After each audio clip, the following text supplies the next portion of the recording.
It's Dale D'Antoni here. Welcome to the Sofa Sessions. D'Antoni, Wayne. Welcome back to episode 55 of the Sofa Sessions podcast. This week we had on Pete Barlow, a local comedian here in the Augusta area. He also travels to Charlotte, Atlanta, and Columbia for gigs, open mics, and showcases. This is actually a lot of fun because I've always wanted a comedian on ever since I started the podcast. So this was really fun. And not even fun, it was just very funny as well to have a comedian on because I think I'm funny, but I think it's really fun when other people make me laugh. But yeah, I had a lot of fun doing this episode. Shout out to Pete for coming on in such short notice. And definitely go check him out on Instagram. Follow him on Instagram, YouTube, everywhere. Once again, thank you guys for listening, and I'll see you in the next one. First off, I want to say sorry it took you so long to get here. I will never forgive you. The horrors I have seen, I can never forget. So you were saying that you went to the Texas Chainsaw Massacre house? I wish that'd been cool because it would have been like a set and it'd be like, wow, they did a good job making this look scary. No, what I was referencing was I went to that person's house for a podcast before, and I was like, it's like, oh, let's see what this is like, and it was, I swear, the finest art decorators in Hollywood could not have made this scarier. It was just get there. There's broken TVs on the porch. There was like a car engine in the living room. Everything was just covered in filth. I was like, I don't know if someone's been murdered in this house or I will be the first. Yeah. And it's just I get there and the guy's like, hey, dude, sorry, my place is kind of a mess. I'm like, nah, dude. Like my place, it's like there's like dirty laundry on the floor and like water bottles. And it's a whole thing. Oh, don't worry about it. Yeah. So did the podcast turn out good, though? It was fine. It was one of those podcasts where like I'm active duty Army and I have to explain, listen, I know that this is like veteran military fun, like look at us wacky vet podcast. But it's like, I can't get political. Like, it's like you would never be able to go on the internet and insult your leadership and be like, fine. And like, I'm doing this podcast and he's like, what do you really think about what like your leadership's putting out to you? Like, dude, you cannot put me in that position. Even if the answer was something like incendiary, it's like no, I'm not doing that. Yeah. No offense to your podcast, it's not worth me losing rank. Yeah. So I guess he posted it eventually? I think it's off the internet now, Oh, but dang. it's like one thing about me, I hate the sound of my voice, which you're listening to right now. So I will never listen to another podcast. If you edit this to like make me say horrible things, like I'll never know. Like, dude, thanks for having me on the show. Just saying some terrible stuff. Just edit it out like you just sort of like Chef on the episode of South Park he was not on. Yeah. It's just like it's like oh, why am I being canceled on the internet? Yeah. So what do you go by like stage name wise? I very strategically go by Pete Barlow, which is similar to my actual name, Peter Barlow, but I dropped the R. Why'd you drop the R? Because I'm secretly Bostonian. Ooh. What is Bostonian? Someone from Boston who drops their R's. Oh.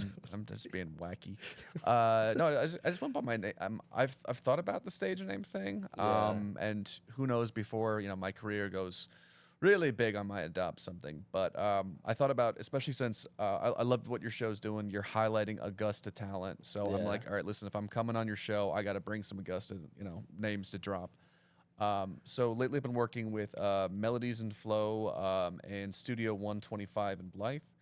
And we put on a show around Halloween. And it was like meant to like showcase like Augusta stand-up comedy, Augusta's poets, musicians, doing a great job of like really highlighting like the art scene in this city. And for all the stand-up comedians, I was like, all right, we've got Black the Handicap, Ignan Debo, Ron G, Pete Barlow.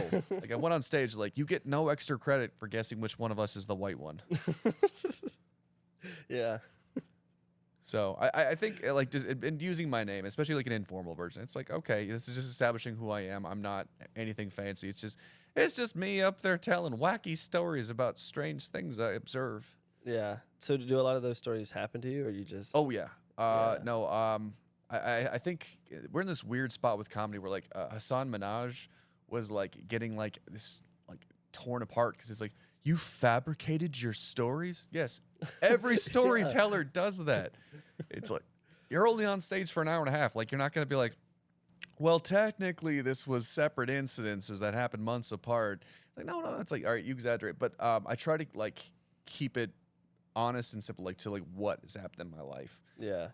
Plus, like, truth is stranger than fiction. So I could make up some wacky stuff. But I don't want to get like fact checked by the internet. And B, I mean, like, what I find funny is like the real things that happen to you, like the really absurd stuff. Mm-hmm. I'm like, I can't even make this up. Yeah. Like, what did anything happen to you funny today? Today. Other than trying to find the Sofa Sessions podcast. No, today was a fairly relaxed day. I got off work early. What? Thanks, leadership. Exactly. But like, I'm trying to think. Like, there was an instance where a cult tried to recruit me, and then when I rebuffed them, they stalked me for a month. Like, sure, that's upsetting, but in the back of my mind, I was like, this is a good story. Yeah. It's kind of cool, too. I guess you didn't join the cult or anything? I did not. Dang. Although if this is like a sting operation, you're part of that cult, and this was all just an operation to get me, it's like, I'm not even mad. I'm impressed. Yeah, it is. It is part of it. Knew it. No, so- Podcast. Yeah, how many podcasts have you been on? I have no idea. So I guess a little bit of backstory about me that'll eventually work its way into your question. Yeah. So in addition to stand up, I'm also I write a webcomic called GI Low, so you can follow that on Instagram at G.I.LOW. And it's sort of like a updated Beetle Bailey, like just gag-a-day comics about the Army. And so for a while there, I was like, well, I'm going to get to as many Comic-Cons as I can and really focus on like the military towns and get to them because I figured I'll more readers there. But around the same time that I was really getting into it, the pandemic happened. And all Comic-Cons shut down. Yeah. And I was like, all right, well, what can I still do to market? And thankfully, we're in this boom of podcasts. Yeah. So all of 2020, I mean, it was me reaching out to every favor that I've got to try to get on military and humor themed podcast. My favorite one was it's a show called The Pop Culture Warrior. If you've heard of U.S. Army WTF Moments, it's part of U.S. WTF Nation. So I got invited on the show, and I like listening to other episodes. It's like, okay, they're just like content creators with a veteran background. And I'm like, okay, cool. It was nice to get in on this. And then like a month later, Louis Anderson is the guest. And I'm like, oh, like multiple Emmy winner Louis Anderson. Like, good for you. You got a actual celebrity. And then like I'm like following the page, and it's like we have Chris Evans and Scarlett Johansson. And I'm like, okay, so I was like the last not famous person you had on. Like I was just like, it was like, all right, this is the exact moment just to get in as this rocket took off. I'm like, I couldn't be happier for him, but it's just like, okay. Yeah. Oh, wow. That's pretty cool. Did you get to meet any of them? Any of the celebrities on the show? Yeah. I've done very few like podcasts face to face. Okay. Mostly it's just like done like on Skype or any of those Zoom. others. A lot of Zoom, especially during 2020. So it's always exciting to do like that face to face because this is a conversation. Yeah. And I mean, there's certain like things that you can't do if you're doing it via Zoom. Yeah.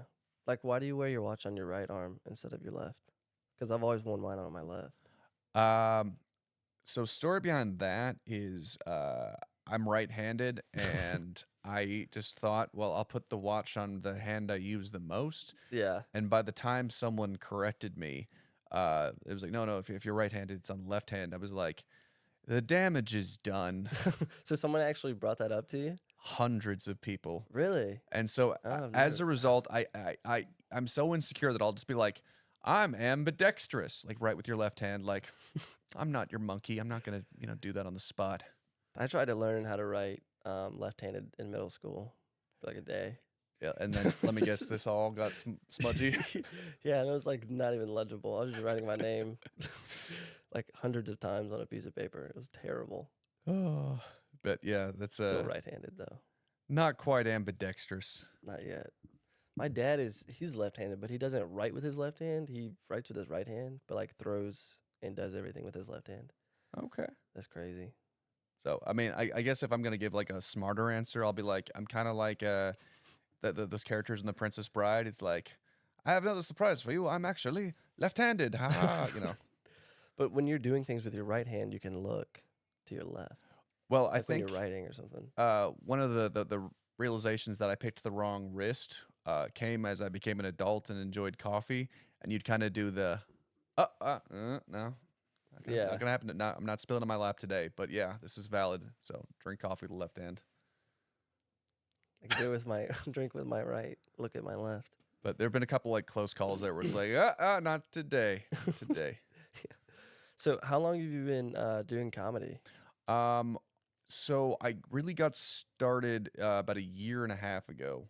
Okay. But I've been doing some kind of stand up since I was in college. Okay. The first time I really did it was when I was a junior in college. They did a last comic standing competition, and I only went to support my roommate.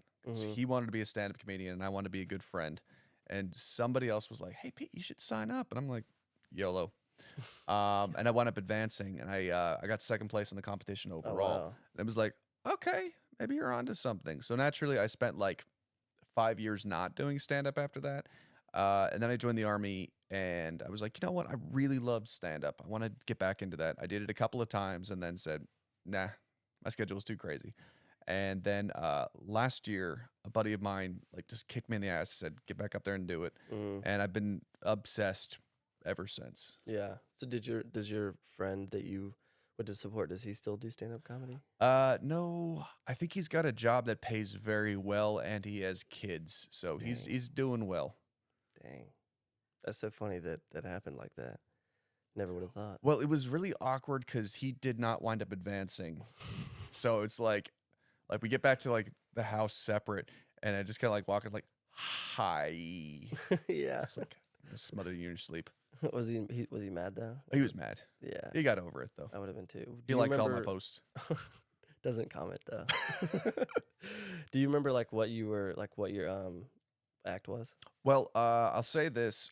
I had the just the appreciation for how short term an audience member's attention span is. So I was like, listen, you got to catch them right away. Yeah. So I had no set prepared.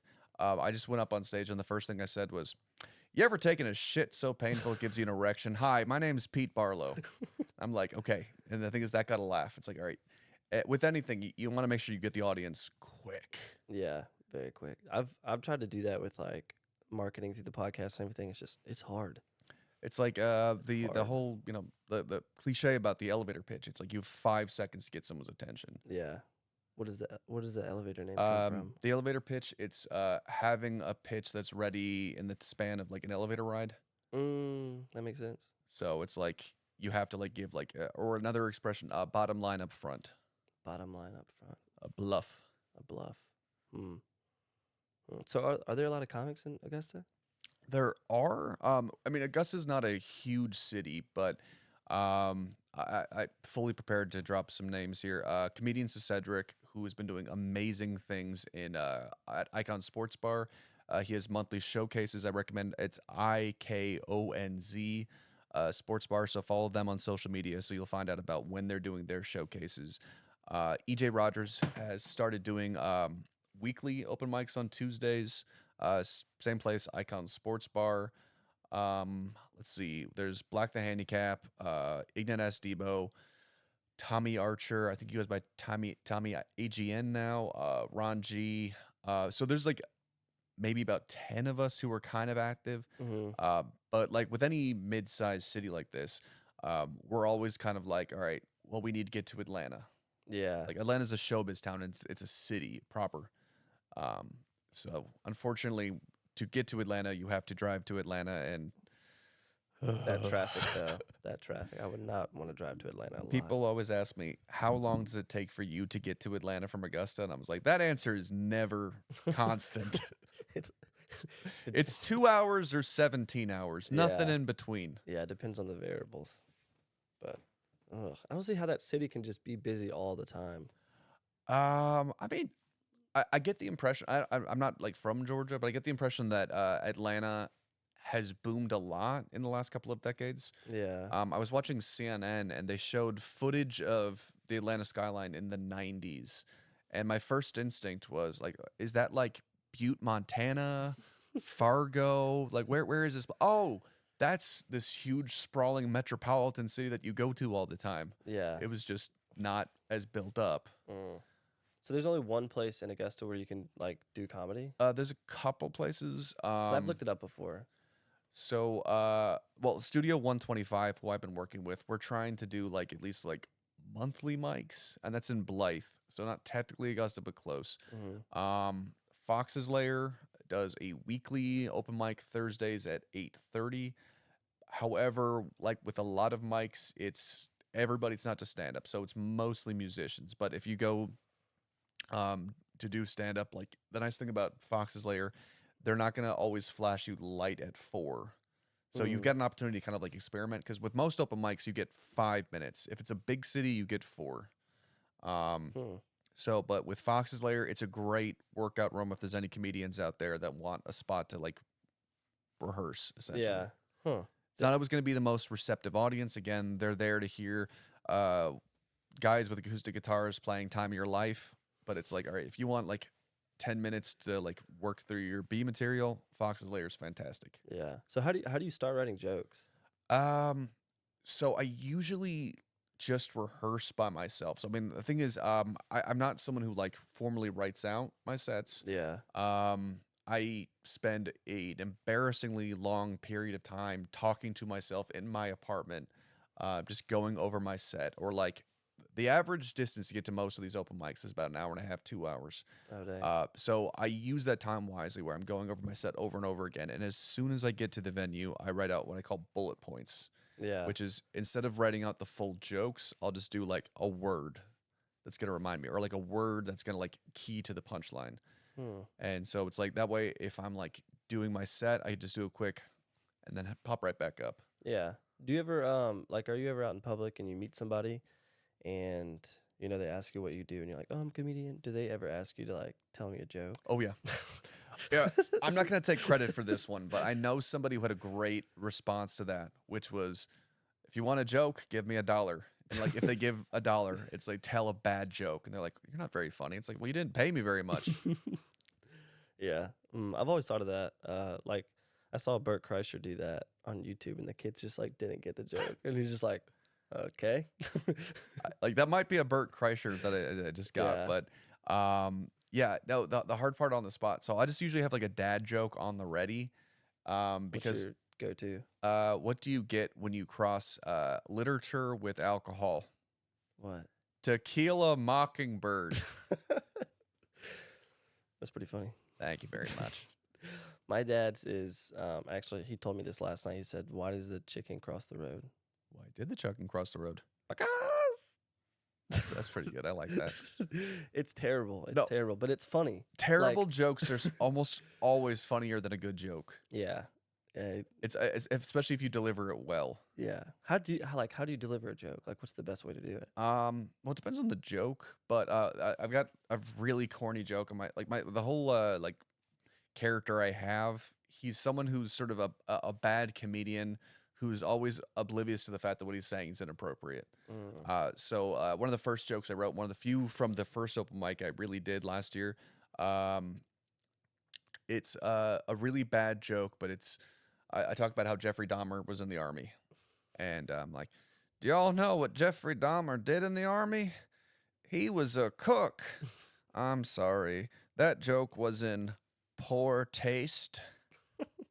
So like that's kind of the style with like that kind of joke. Yeah. So your comedy act kind of has like a character that you do. It's like a persona. Like Yeah. I had to tell someone, like, I'm not writing a biography for this persona. It's a vibe I get from like myself when I'm like writing my jokes. I'm like, all right, do I want to tell it as like myself, or is this idea in my mind of like intentionally kind of a bad stand-up comedian?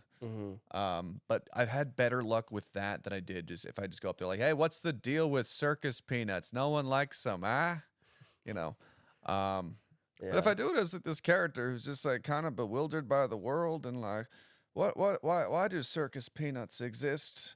It's like supply and demand, but I've never met anyone who demands them. Yeah, me either. I've never demanded any type of circus peanuts. Absolutely.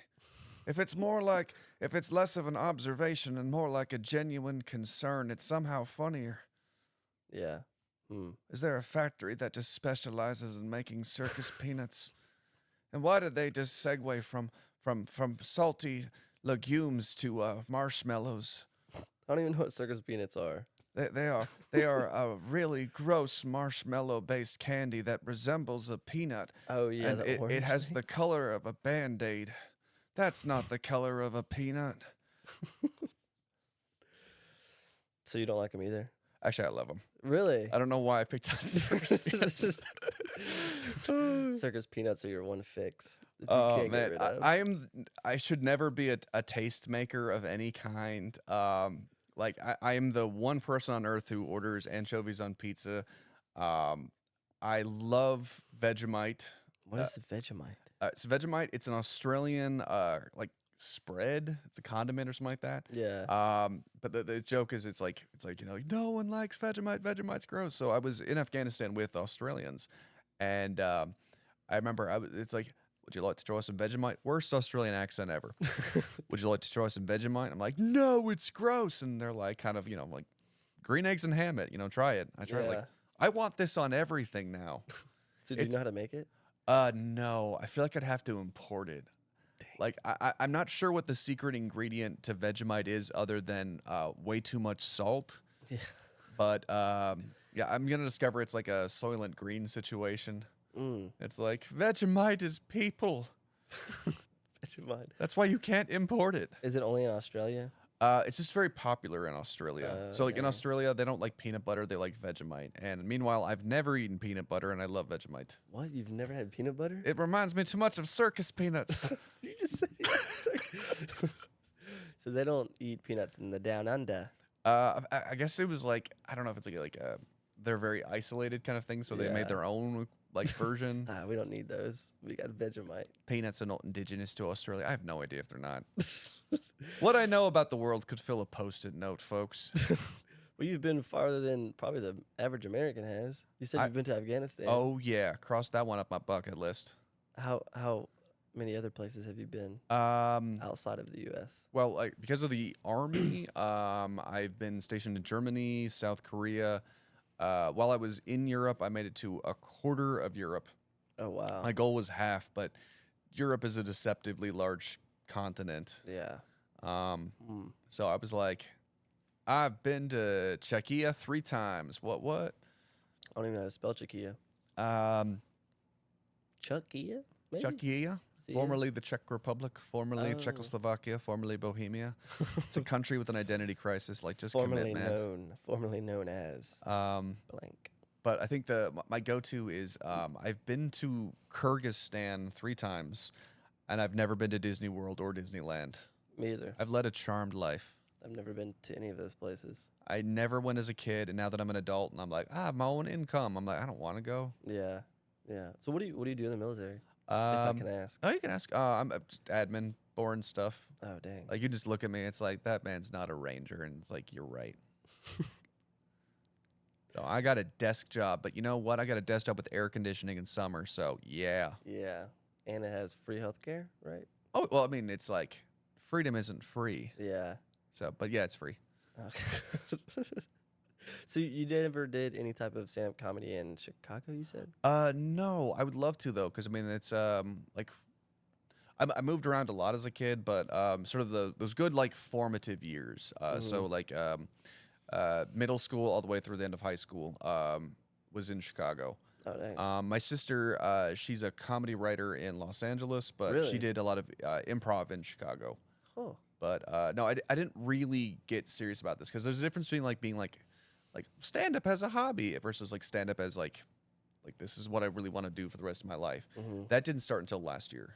So And- like you're working towards that? Oh, Like yeah. you want to get out of the military and I mean, if I could do stand up comedy for the rest of my life, like as a profession, I mean that's a dream come true. yeah. It's But do you want to though? oh yeah. Yeah. No, this isn't even like want. It's like obsessed with this idea I now. have to have it. It's very addictive. If have you ever done stand up before? No, I haven't. I've wanted to though. I mean, I know some places.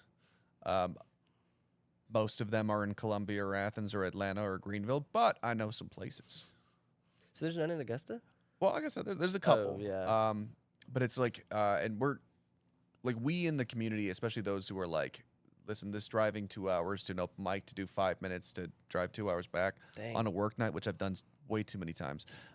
It is exhausting. So it's like we're trying to do a little bit to like keep the comedy in Augusta, if only just because gas is expensive. Yeah. But like, and again, continued shout outs to Icon Sports Bar, who's really doing a good job and like bringing in like professional comedians to perform there. Where's that at? It's off of, I believe, Wrightsboro Road. If you know where the bad Walmart is, it's behind the bad Walmart. I say bad Walmart like there's good Walmarts. They're all terrible. Why are they I all say that as a terrible? former employee of Walmart. Really? It's just a festering hellhole of misery and woe at a discount price. Yeah. There's a when did you work at Walmart? I worked at Walmart back in 2008. Oh, okay. I was a cart pusher. Living. Why did I abandon that dream? I don't know. I mean, that's what America is standing on. Absolutely. Cart pushers of popular chains. Absolutely. It was like I only walked away from that job because it was terrible and didn't pay very well. But other than that, I would have stayed with it. Yeah. Was there ever a group on Facebook or MySpace back then that was for people that worked at Walmart? No. I mean, the thing is, I'm old enough to remember the Facebook. I had a the Facebook account. Really? I definitely had MySpace, but it was stupid. No offense to Tom. Yeah. Tom's a friend to all of us. But I think it was like one of my roommates, so not the one who was a stand-up comedian, it was one of the other ones. I had a house with my 4 best friends. So he got me the job, and so he also worked there. So I had someone to commiserate with, because the thing is, I thought I could commiserate with the other Walmart employees, but they loved it. Yeah, really? And I mean, the thing is, different strokes for different folks. Yeah. If you like what you do, like you don't work a day in your life. But I was like, listen, this is what I do to like pay bills. And I was that kid in college who very frequently was like, you know, like getting dinner with my friends. The waitress comes by, and it's like, I will have the water. No ice. And no ice, that's too expensive. And a salt packet. That sounds delicious. Thank Can you bring very that much. out in a plastic cup though? I don't want to have to tear it open You know, because then that'll be more expensive. I'm fancy. Yeah. Put that on Just a bring plate. out plastic utensils too, so So- you don't have to use the water to clean them. But yeah, I work at Lowe's, and there's like a group for people to complain about, and it's on Facebook. It's hilarious. It's cathartic, man. Yeah, people complain about the craziest things. Um, So, Well, like I joined the army, and well, partially because I really needed a job plus healthcare, but also I wanted an experience. I did not want to be able to tell the same stories as anybody. And I was like, listen, if you tell the story about like the minimum wage loser who's trying to make it by, and today it's like, all right, every screenwriter in America is doing that because they're the minimum wage loser writing the script. yeah. And I was like, no, what did Hemingway do when he needed inspiration? He went to war. Really? And he got, Sun Also Rises, Farewell to Arms out of his experiences. So I thought I was joining the army to write the great American novel of the millennial age. And no, it turns out it's just really funny. Yeah. Like, I got to basic training, and I'm like, this is the funniest job in the world. And it was just those little anecdotal moments. Like, it wasn't even like a greater overarching, this is great satire. Like, no, it's just you hear and you see the wackiest things. And I'm like, I want to try to like capture those. And that's what I do with my comic strip more than anything. I've had plenty of people say, like, why don't you do more army humor in your stand-up? I reference it sometimes. It's more just like the drop and like contrast to like greater parts. Like, if a story is very light, every once in a while I'll just drop in something about Afghanistan because it immediately changes the temperature of the room. It's like, oh, you're a war vet. Like, that's right, I have PTSD. No, I don't, but it does make the story a little more interesting. It's just like, if I bring up Afghanistan, it's just like, oh yeah, I made the whole room uncomfortable. I have that power over you, audience. What'd you do in Afghanistan? So I was in NCOIC, so NCO in charge, non-commissioned officer in charge of the key leader engagement team. So I was in charge of basically like prepping all the paperwork for people who went out to meet our Afghan counterparts. There's And so many jobs in the military. yeah, well, the thing is, people have this idea like army is a job. No, army is like, I don't even say like a field. It's like, it's an Its own thing. yeah, because there's thousands of little jobs in the army. So I've said before, I love everything about the army. I love everything about my life except for the army part. And people are like, that's impossible. Like, no, it's very possible.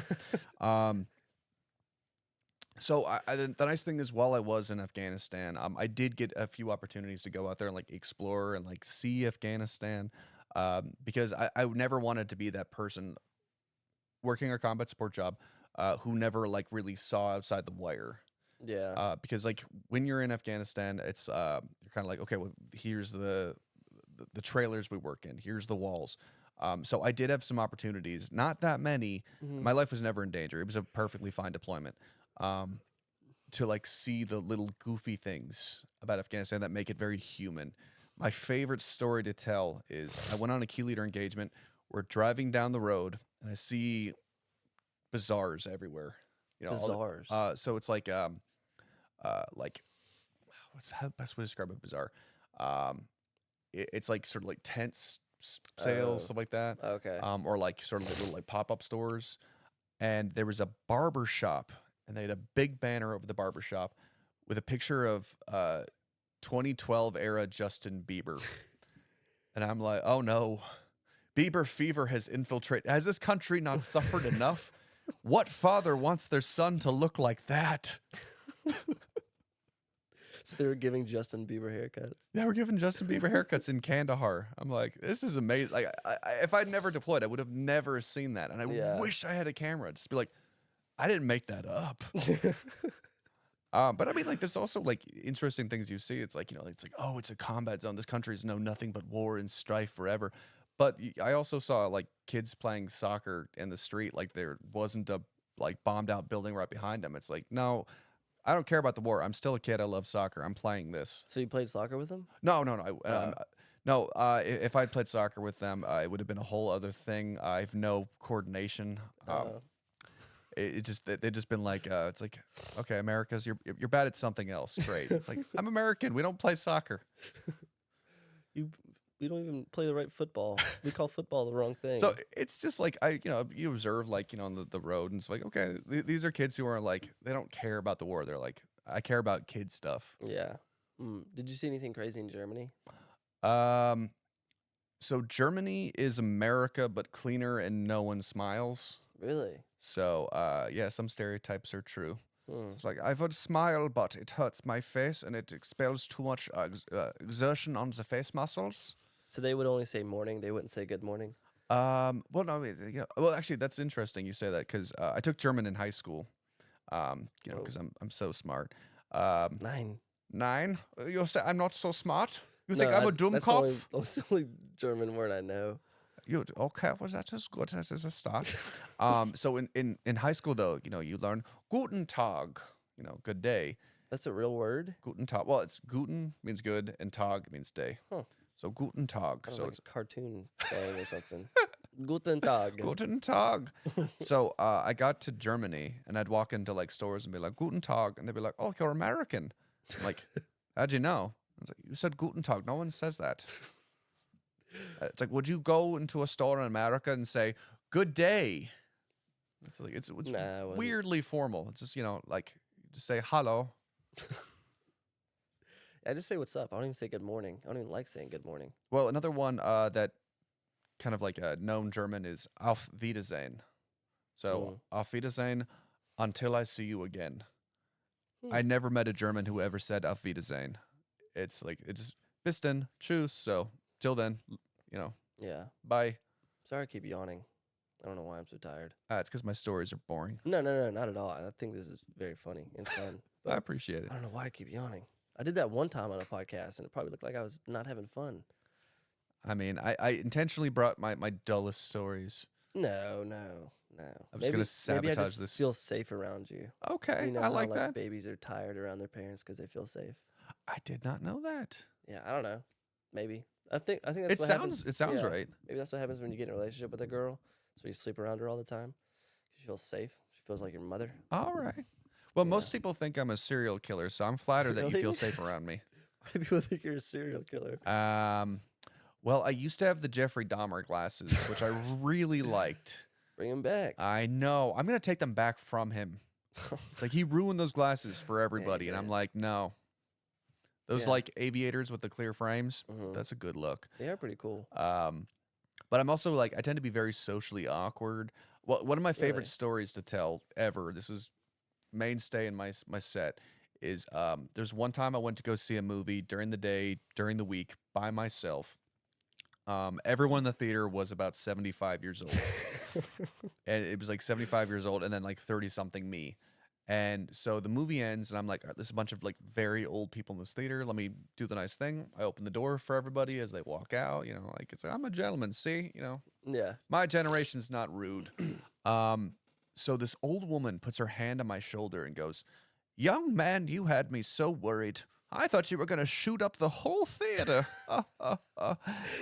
And it's just like, by the way, her husband was there with her. I was like waiting for him to kind of be like, "Honey, that's a horrible thing to say to a person."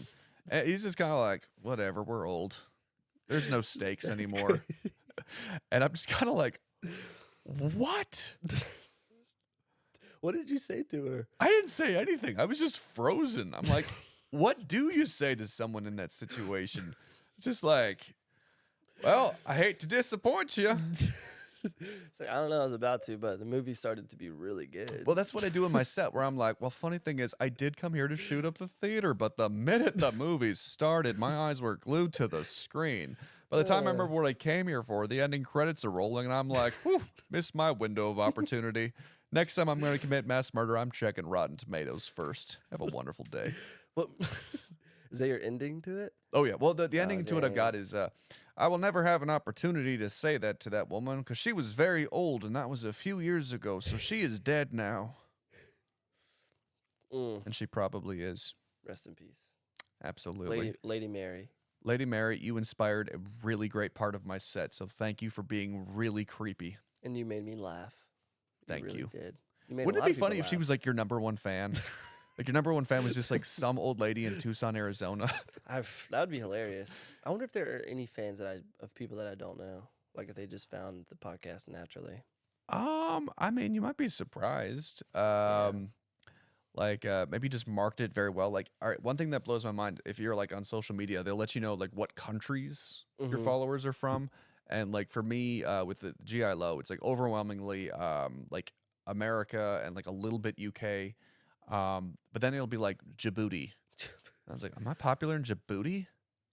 That's a real country? It's a real country in Africa. It's on the Horn of Africa.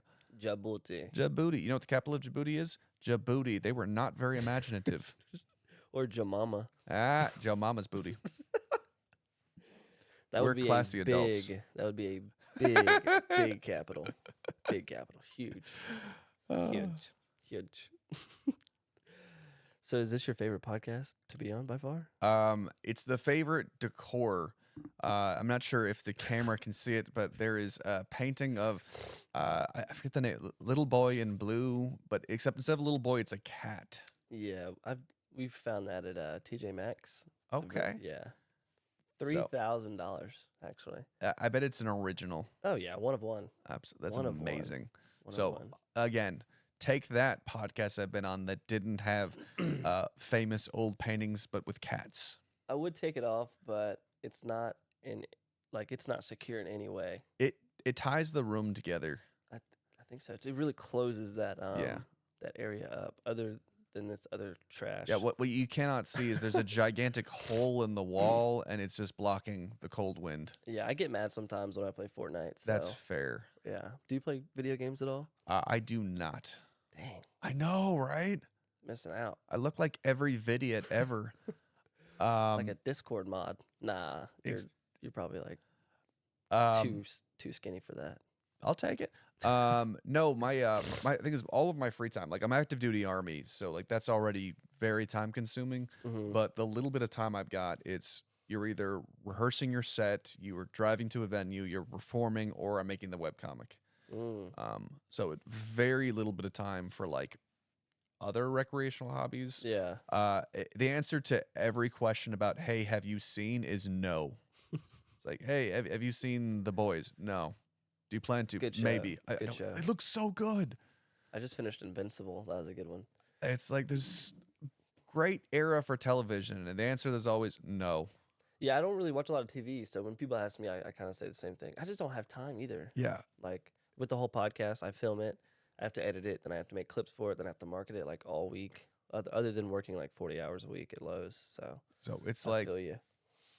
I feel like in order to like converse with like most humans, I would need 48 hours in one day. Mm-hmm. Well, probably a lot of people just sit around and watch TV all day. I mean, I've been there before. I get it. Yeah. Like I look back at it, it's like I'm a huge movie buff, Mm-hmm. and it's shocking to me that there was a time in my life where I would like go to a movie theater and watch a movie and then do other things in that day. Yeah. Like Watching the movie is the day. yeah, I don't know how it happens, but like I went to go see the new Saw movie, and I was like, all right, here's what you're gonna do. You're gonna see the earliest show, so therefore you still have like plenty of time to get like chores done, get writing done, get drawing done, and like get ready for the week. Mm-hmm. And I saw like a noon show, and I swear I got out of that theater at 5. I'm like, how did that happen? That movie was 90 minutes. That math don't math. And it's just like, and I think it's like Martin Scorsese had a new movie out, and I was like, oh, I can't wait to see it. 3 hours. I'm like, no. Oppenheimer. No, I did see Oppenheimer. Oh, you did? That was really good. I think is that one worked out just right because I Yeah. had an open mic in the morning. I had an open mic at night, and both in Columbia, South Carolina. There's an open mic in the mornings? It was a brunch one. Oh. So it was a venue that was doing like a brunch deal, and they wanted to bring stand-up comedians in there to entertain people while they ate their brunch. Fun fact, that does not exist anymore. There's not a huge market for people seeing live stand-up comedy. While they eat, especially. Yeah. You gonna choke on your food? I'll take the compliment. I'm like, Yeah. I know how to do the Heimlich, and, thank you. But I did a brunch open mic at the Aristocrat that just doesn't exist anymore. And the thing is, I was invited to another open mic that was at like 8 p.m. And I don't live in Columbia, South Carolina. So I was like, what do I do with all this free time? And I'm like, hey, haven't you been meaning to see Oppenheimer? I'm like, yeah. So like that's the only circumstances I have to like see a movie and still have a day around it. Yeah. So did you like the movie though? It was really good. Really? Plus, as a stand-up comedian, I was like, you always hunt for a zeitgeist. Mm-hmm. And then with like the internet, with streaming services, with so many different apps, it's harder to have a zeitgeist. What is a zeitgeist? for the So people that zeitgeist don't means know? like sort of like the moment in time, to harken back to an older age. It's like a water cooler moment. Mm. And that was a lot more common when it was like there was 3 channels and no internet. Mm. By the way, I'm not that old. Like I there was cable when I was a kid. Yeah. But what I mean is like a moment that everybody's talking about.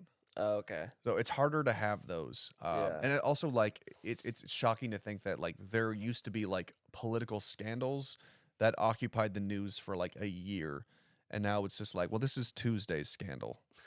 This one every day. Yeah, it's like there's a new Watergate every day. Yeah. And I'm like, I can't even like how do you even write jokes about this? There's no longevity because like by the time like you're like, hey, did you hear they found cocaine in the White House? It's like, yeah, that was 3 months ago.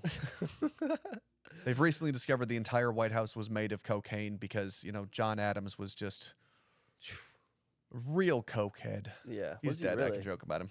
Was he a real cokehead? No. Oh. I Dang. don't even know if he lived in the White House. But yeah, so Maybe. what I loved about Barbenheimer this last year was it's one of those rare zeitgeist moments where it was like, listen, there's 2 movies that came out in the same weekend that everybody's talking about. And I had so much mileage I got out of both. I mean, with Oppenheimer, I was like, I've heard this movie is great, but it would be kind of appropriate if it bombed. At a minimum, I do not see it doing very well in Japan. It's not like a theater full of people in Hiroshima like, oh, so that's how they did it. You'd probably be scared to watch the movie. Might get happen again.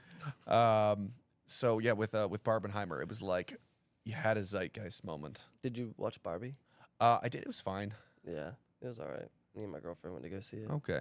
Well, the joke I had about Barbie was it's like be kind of funny if I saw that movie just like by myself, like a crowded theater.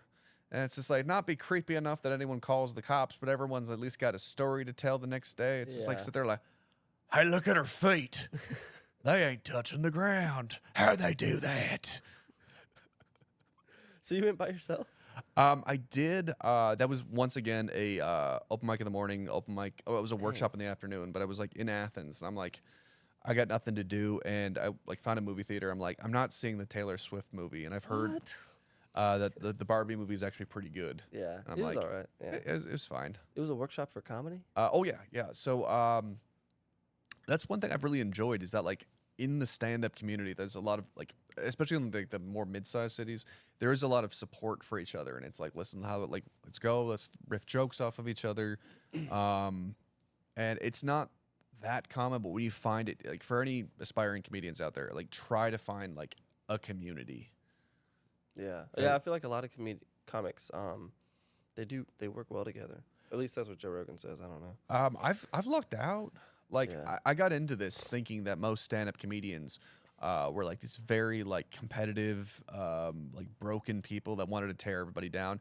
They exist, but it's more rare than you'd expect. Yeah, they're like kind of weeding those kind out, right? Well, it's like who wants to work with them? Yeah, And the thing is, like, even though like stand-up comedy can be like seen as like a very like one person like operation, there's so much behind the scenes. There's so much networking you have to do, and I'm always thinking to myself like, okay, do you come off as like opportunistic? Do people think you're gonna stab them in the back? And I'm like living in that fear. I was like, I'm like catching myself saying like, okay, I know you meant to say it that way, but it might sound passive aggressive. Like, check yourself because you cannot make enemies in this field. yeah. I don't think you would stab anybody in the back. I don't feel like you would stab me in the back. I mean, of course not, because you're helping me out. You're getting me Yeah. publicity. Yeah, yeah. Or real life. I don't think you would really stab me in the back with a knife. I mean, once again, I'm always happy to hear someone not think I'm a serial killer. Yeah, for sure. I didn't think you were gonna shoot this place up. This episode just doesn't get posted because you shoot it up. Oh man, if you've ever seen me at a shooting range, trust me, you're all safe. Doesn't even hit the If you're the target. broadside of a barn, you might be in danger, but other than that, you're fine. Yeah. So who are some comedians that you look up to? My four go-to in terms of like not necessarily even like who I think are the greatest, but who are my biggest inspirations. Patton Oswalt is an absolute master storyteller, funniest comedian that I can think of off the top of my head. I mean, just if you ever see me and I'm randomly laughing, I'm probably thinking about a Patton Oswalt routine. John Mulaney, huge, love that guy. Maria Bamford, she does a lot of like different voices, and like if you watch her stuff and you watch my stuff, you're gonna be like, okay, I see where he got the influence. And then Mike Birbiglia, once again, he's more like long form storytelling too. Like he's sort of moved from comedy clubs to more like Broadway stages for like one man show, Oh wow. but hysterically funny and just like great with voices, great, just sustaining jokes throughout. Yeah. Yeah, I've been to two comedy shows. One was Burt Kreischer. The other one was James Gregory. Do you know who that is? I James have, yeah, Gregory? I think is that like he's playing in Augusta soon. I think so, yeah, because I emailed him to see if he wanted to be on the podcast. But I've seen his like cartoon. Like, Yeah. that's everywhere. yeah. But if you saw Burt Kreischer, I think it was at the James Brown Arena. I actually saw him in Albuquerque, New Mexico. I was Okay. out there for a while. Yeah, Burt Kreischer, if you're listening, you seem like you're good to be friends with. Yeah, Like he if you seems need a cool. member of your entourage. He's definitely one of my favorite. I binged all of his episodes with Joe Rogan for I think during the summer, so that was cool. But yeah, I was there, and I like went by myself because I was out in New Mexico by myself, and it was just weird to me how like all these people were in one room, looking up at one dude laughing. And so it was pretty cool. Like Burt Kreischer has made a profession out of being the funniest guy in the bar or the best Yeah. storyteller in the bar. Yeah, Yeah, So that's his persona. Yeah, he was like making me laugh, and I'm like, oh wait, he's like supposed to be doing that, but it's just like him telling stories. So that was pretty cool. I've never seen Bert Kreischer in person, but like in concert, I'd love to. Yeah, he was good. I think he was like doing his latest Netflix thing. So when I went to go watch it, I was like, I've already heard this before.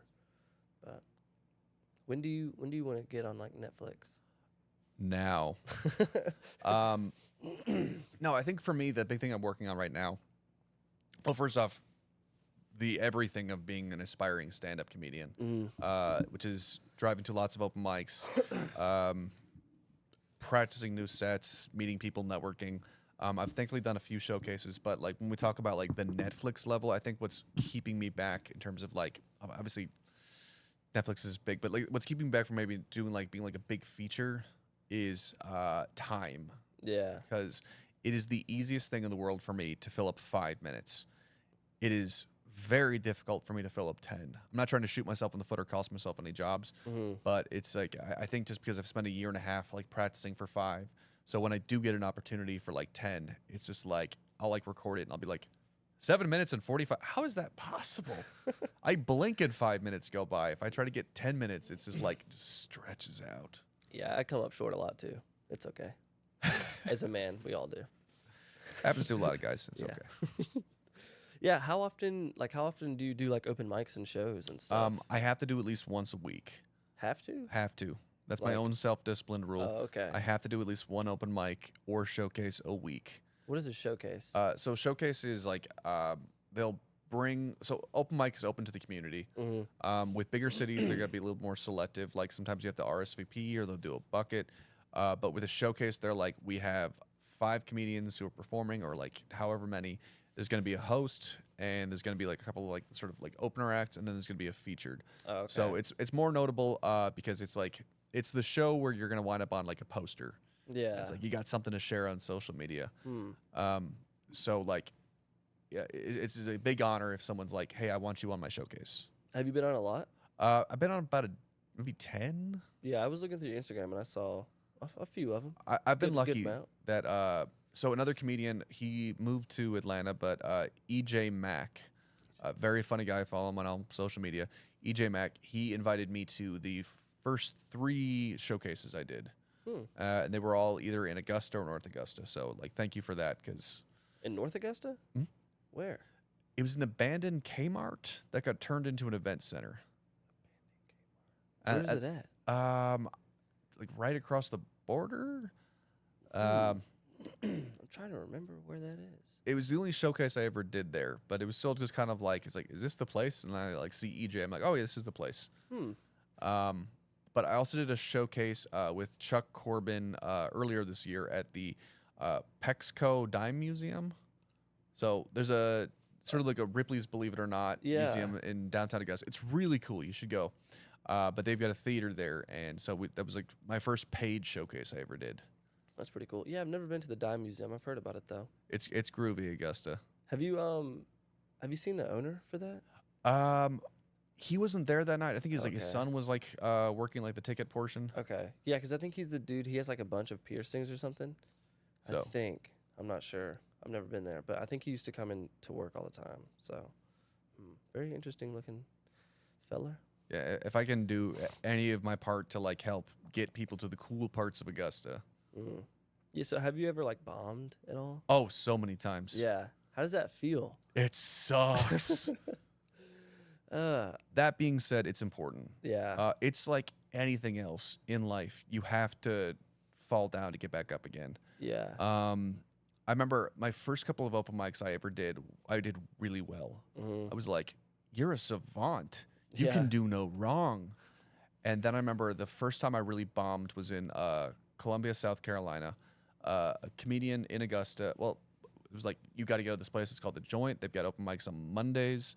I go there. I'm like, I'm a rock star. Everywhere I go, I get laughter. I went there, crickets. And like, I just had that hour drive home of just like sitting in it. And I'm like, No you're music. not funny. No music at all. It's just like, you were wrong this whole time. You're not funny. Give up, quit. And then the next day I went to Art Bar in Columbia, and it was amazing. I'm like, Yeah. okay, you're funny again. Good Yeah. job. What causes a bomb? Is it the crowd? A lot of factors. So it's easy to blame the crowd Mm-hmm. because sometimes it is their fault, but sometimes it's yours. Like for me, like I always do like the after action review if I bomb really badly. I'm like, okay, where did you go wrong? Because you cannot control the audience, but you can control yourself. Yeah. So I mean, sometimes it's a combination of both. I mean, there's just some nights you're not like feeling funny and you're kind of forcing it. The audience can tell. Sometimes like there have been times I bombed. I 100% do not blame myself because I'll be at like a bar and it'll be a hostage situation where the audience is just people who came to the bar to hang out with their friends and drink, and they're just kind of like, "What the fuck's he doing up there?" Yeah. I'm like, "I'm here to make you laugh. Shut up." So there's a lot of factors, Yeah. but I mean, do not be afraid to bomb. It's gonna suck, but you're gonna get better because of it. Yeah. So what you're saying is I should go out and bomb. Absolutely. Should you bomb the very first time you go out? Not necessarily. I've lucked out like the sort of like that first time in college, and then Yeah. that first time getting back into it. I had very good shows. And I'm like, Mm. you're funny. But the thing is, if you do bomb the first time, At least you know like, Yeah. what it's like. it's like okay, you get that out of the way. You're, Yeah. you're almost like in a better position because it's like Yeah. you're not even like being like built up. You're like, okay, you know what? I know that it didn't kill me. Yeah. You start from like legit ground level and then you can Yeah. go up. I mean, it's like anything else. It's did you do sports? Yeah. All right, so I mean, like you're not always good. No. But the thing is, like, it's the exact same thing. Like, you have to like practice it. Like, you identify where your shortcomings are and you improve, or like, you strike out and you're like, I'm bad forever. I quit. Yeah. Yeah, that's how it was for I wrestled in high school. And first ever match, I beat the kid. And he was just like a shorter dude. I'm like 6'2" at the time. I weighed like 160, so I'm skin and bone, legit skin and bone. Dude shorter, like pretty short, but he's chubby. He's not built. A lot of the guys are built. So I'm like, okay, yeah, this isn't bad. Go to the second match. This dude is my height, like completely toned, and just controls me for 30 seconds and beats me in 30 seconds. So it's like, well, that was not fun getting thrown around for that long. Even though it wasn't long, it was still not. Time is relative, man. If Yeah. you're like suffering for 30 seconds, it feels like 30 hours. Yeah. Yeah, for sure. And yeah, but I definitely got on a high horse for a little bit there for one match. For one match, but it's just enough. You got Yeah. that dopamine. You're like, Yeah. I can do anything. And then the second match, like, I suck at everything. Yeah, like, this guy's nothing. But I mean, the thing is, like, when you lost that match, I mean, you still were like, I survived that. Yeah. And it's Yeah. like, you didn't quit though, right? It'd be kind of Nah. a funny twist of the story. It's like I did 2 matches and was like, I never did it again. Yeah, but yeah, I somehow got most improved on the Okay. yeah. But I had a negative record. I don't know. It was the first year of the wrestling team for the school, so you know how it goes. Got to give everybody a novice reward or something. so yeah, I don't really see much of like a divide between like arts and the performing arts. Sorry, sports and the performing arts. Yeah. And like they're often seen as being on like 2 separate islands, and it's like no, in both cases you're performing for an audience. Mm-hmm. Yeah. Have you done improv at all? Oh yeah. Is it fun? It is fun. It's very different from stand up because with stand up it's just you. Yeah. With improv it's a team sport Mm-hmm. because it's like if you're like struggling with a skit, you've got teammates who can jump in and help you out, and, like save it. I've always thought it'd be cool to do that. Improv's a lot of fun, especially if you're at the right group. Yeah. If you're at the wrong group, I mean, it's Probably, yeah. it's the worst thing you've ever seen in your life. Are there any improv places in Augusta? Le Chat Noir, I think they do improv theater. Le Chat Noir. Le Chat Noir. Is that French? Oui, is French for the black cat. The Black Cat. Le Chat Noir. You would never know I flunked out of French and had to take German. Now you know the rest of the story. It all ties in together. Yep, I think Le Chat Noir, they do improv, but they also do like some stage shows like that. Mm, But that's in downtown Augusta. I've never been. I suck. you need to go. I don't have enough time in the day. Yeah. Le So Chat Noir, work around my schedule. yeah. What do you do on the weekends? drive and perform. Oh, really? So this last weekend, I had a showcase in Bethlehem, which is about 2 hours away. It's just north of Athens. Oh, okay. And then on Saturday, I had 2 different open mics in Atlanta. So 529 and Buteco. And then on Sunday, I had another open mic that was in Columbia at Uncle Fester's. It's one of the few places where you can get 10 minutes. Huh. But it's musicians, and so it's a little like Fox's Lair. Yeah. But still, it's like if you want to try to see if you've got a tight 10, Uncle Fester's in Columbia is a good spot. So for open mics, do you get paid at all? Oh, hell no. Oh, dang. So only showcases? Only showcases, or if you're like featured for something. It'd be exciting to be at the point where you're like getting offered gigs for like corporate events or Yeah. like birthday parties, weddings. I've tried. The funniest story I've got about that was I got hired for a woman's 105th birthday party. What? For That's crazy. one day, and then I got fired because the guy accidentally clicked the wrong box. He's like, Oh. "I'm sorry, I didn't mean to hire you." I'm like, I had so much great jokes about being 105. It's like I had all this great material about what it must have been like to vote for Warren G. Harding. So how It's do they okay. click I'll the be at wrong her button? 106th birthday. I'm sure she's going to invite me back. What's the worst that could happen in a year to a 105-year-old woman? COVID, maybe. I wish you know. well. COVID. But yeah, how did they accidentally like? Apparently, they just clicked the wrong box or something. Box on what? It's a website called The Bash. Oh, and they go on there to like hire you and Yeah, stuff? it's like a recruiting website. It's like Fiverr kind of for comedians. I would say so. The way I describe it is for $50 a year, you can find out about all of the shows you're not getting. Yeah, I like that. It's great window shopping, but you're actually shopping. Yeah, it's only $50 though. I mean, Yeah. what's that gonna hurt? I get a lot of these emails like, someone's interested in you. Like, they are, but they're not going to hire you. Okay. Well, they remember me? No. They just send those Forgotten emails you. so you can pay for the premium. Oh, it's genius.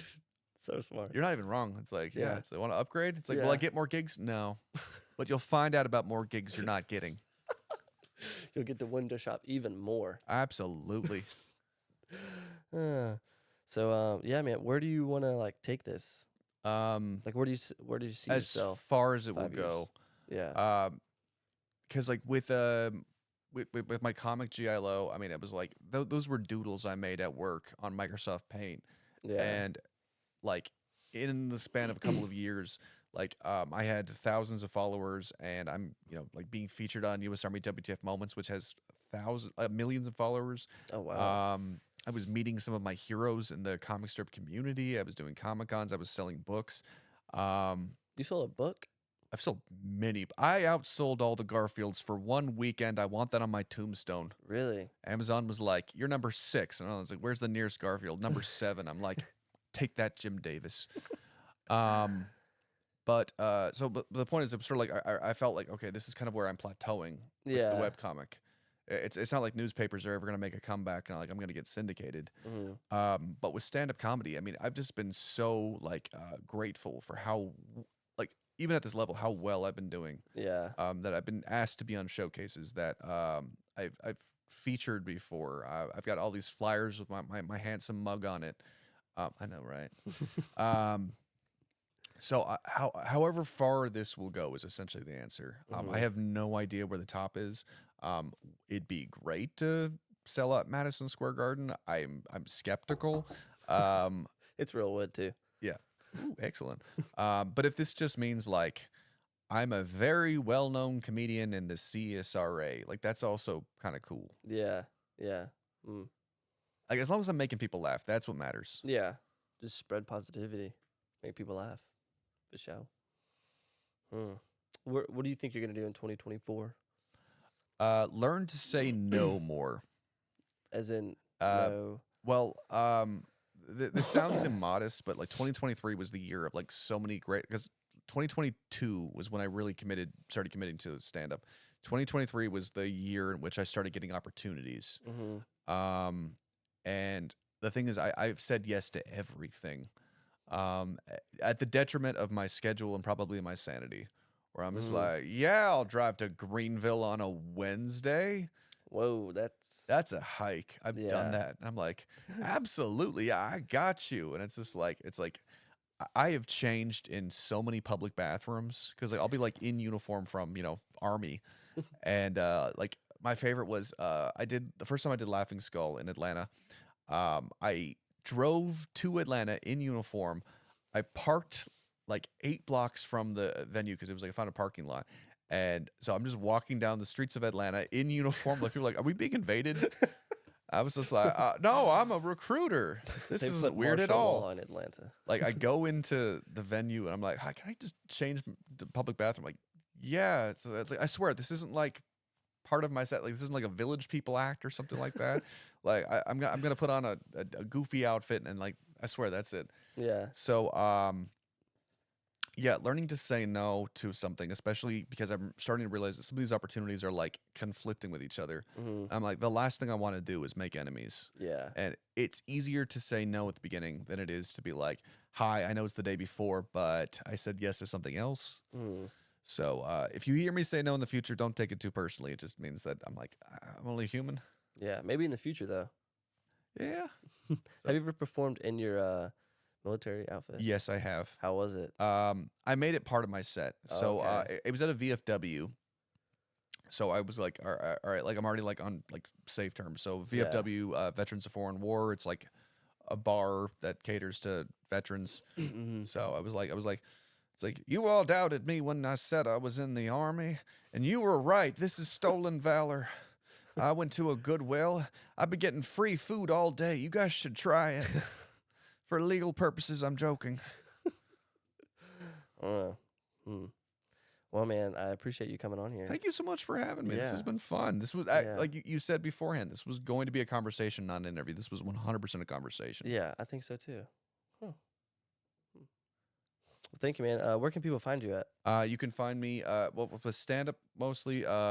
If you look up comedian Pete Barlow, Barlow on Instagram, or if you want to follow my comic strip, G.I.Low, and that's GILO on Instagram and on Facebook.